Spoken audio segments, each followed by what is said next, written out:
are going to be talking again about the subject of idol worship, both in America and in the American church. And we talked last couple of sessions over the idea that idol worship is something that most Christians don't believe goes on here, something that is reserved for maybe over in Africa with tribes and huts that are worshiping idols, or down in the Amazon. And we talked about how that idol worship is something that's happening a lot. In fact, our nation is falling apart because of idol worship. Idol worship, we gave a definition to it as a noun, a person, place, or thing, person, place, thing, or idea that is more important than God.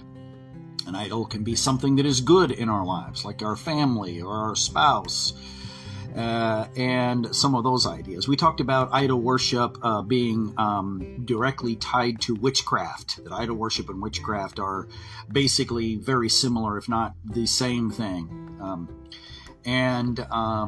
Idol worship is something that becomes a snare to our lives, in that idol worship is something that I may worship an idol, and in the beginning the idol gives me something, but as I go along, eventually the idol worship becomes something where it begins to take over my life, and eventually I don't control the idol controls me.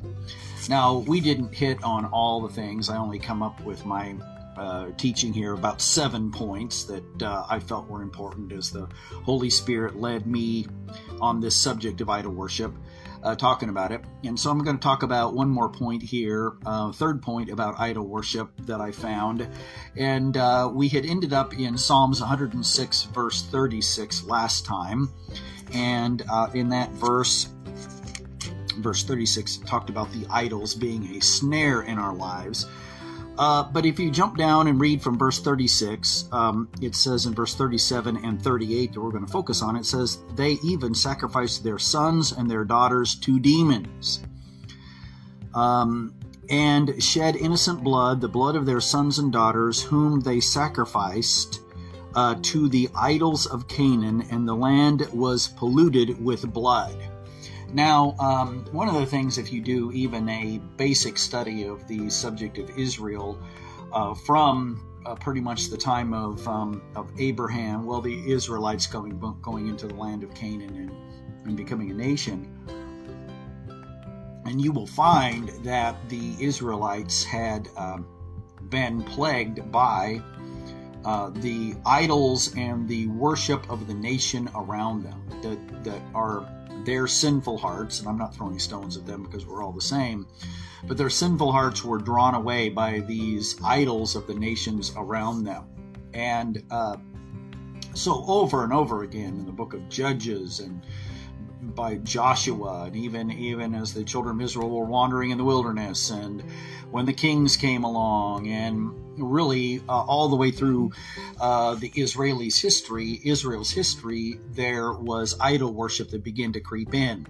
And it usually took on a form where the idol worship would start where they would begin to worship God, continue to give lip service at least to God, worship of Jehovah.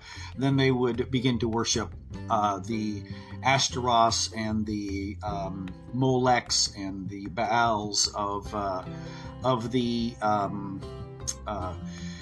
nations surrounding them, and then they would go full-blown into worship of these idols. Then God would send prophets to warn them, and then they would go into judgment. And that cycle happened throughout the book of Judges and the book of Kings, and throughout Israel's history. The major and minor prophets are all written mostly around that idea of that idol worship that was taking place. Now, I want to focus on this idea here, though, that even though we are often destroyed in the American, our lives here in America, our idol worship takes on a lot of forms. We can worship our hobbies, our beliefs, our children, our spouse, our money, our job. We worship a lot of things. But I want to focus on a very specific type of idea that happens both here in America and also in that is taking place, especially here. And I think it is taking place all over the world, but definitely here. And that is it says here in this passage that idol worship was tied to child sacrifice and sexual immorality. Now, to talk about these two, in the land of Canaan, especially with, and I believe, if I remember correctly, it might have been the god of the Moabites, but I can't remember where he specifically came from. Actually, these three entities made their way through a lot of different cultures at the time and throughout history. And in fact, a very good read, if you get a hold of it, I think it's Jonathan Cahn in his book called The Return of the Gods, and I think it was a New York bestseller. But in his book, he is a Messianic Jew, and he has made the point that the gods of the ancient world have come back, and we are again either intentionally or unintentionally worshiping them in our culture today and in America. And if you read his book, you will go, wow, yeah, I think he make a very strong point that that's taken place there. The Ashtoreths, if you read his book, and I won't go into it, talks about sexual immorality, which eventually goes over in some of the Greek gods, and they show up again in the Roman gods. And so the Ashtoreths around sexual immorality. The Baals were, and the god Molech were around the idea of gods of destruction and death, and gods that where they would throw live babies. It says they would throw live babies into the arms of Molech and in order to get good crops. And we see the same thing very much happening today in both abortion and also the amount of sexual immorality that's going on in the world around us. I mean, sex has become something that you can't go through your Facebook feed, which I do for part of the ministry here, and I'm going through my Facebook feed and see what different friends are up to, without being inundated with some sort of constant in movies and being thrown at us all the time, different forms of sexual immorality, and it's gone to the place where adultery is commonplace, fornication is commonplace, and so when Jonathan Cahn makes the point in that book that when a nation is godly and leaves their godliness, then the demonic forces that affected that culture come back 7 times worse. And he makes a good point in that. And he talks about the parable of Jesus talking about, which is a really strange parable or statement, where Jesus talks about that when a man has a demon leave him and the house is swept clean and he wanders around in the dry places and he comes back and he then takes back up his residence there with 7 demons that are more deadly or more worse than him, more evil than him. In that passage, that one of the witnesses in one of the Gospels mentions the fact that it says, "So it is with this generation." And so he makes the point that any group of people that has the gospel, accepts the gospel, rejects the gospel, that the demonic forces that were affecting their life before the gospel came along will be 7 times worse after they reject the gospel and the gospel leaves. And you could go into England's history or America's history, nations that originally sent missionaries around the world. God was honored, the Bible was honored on some level, and then you talk about a wholesale rejection of God, and you see how that then these demonic forces come back into America.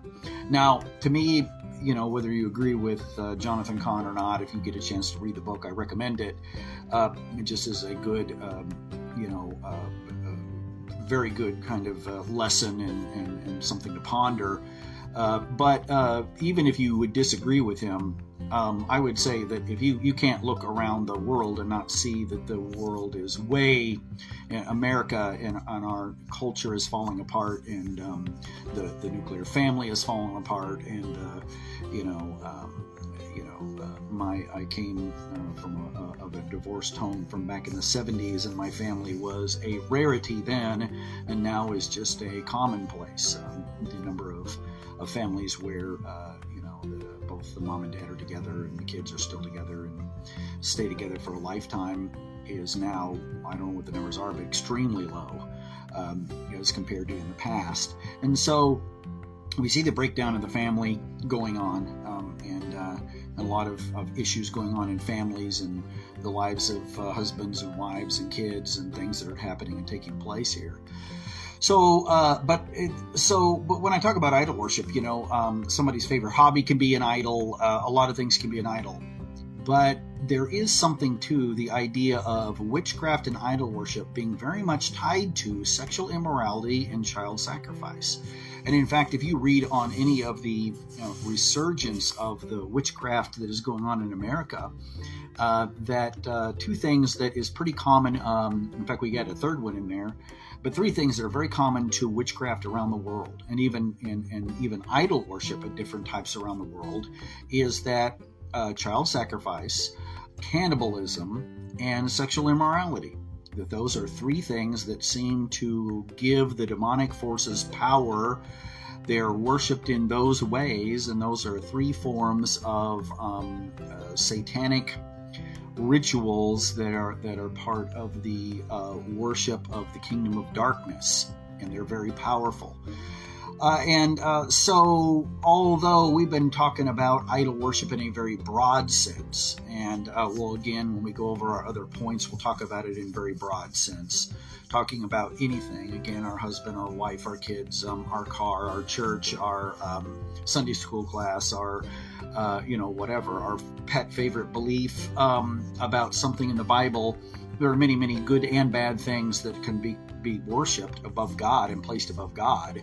Certainly, there is something to the idea that idol worship and witchcraft very much goes into things like the cannibalism, the child sacrifice, and the sexual immorality that we see going on in the world around us. And so a very good read. I recommend that you get his book and read it, and I think that you'll find it to be something that is very intellectually stimulating, and even from a theological perspective, if you like studying stuff like that, giving you some things to ponder on in your life. We'll be talking about some more points about how that idol worship in the next several points comes from our fleshly rejection of God in different ways, and then how that is affecting the church, and how that it will be necessary for us to give up our idol worship if we want to see God begin to bless the church again. It will be very important. And I want to just leave you with the blessing found in Numbers chapter 6, verses 24, 25, and 24, 25, and 26.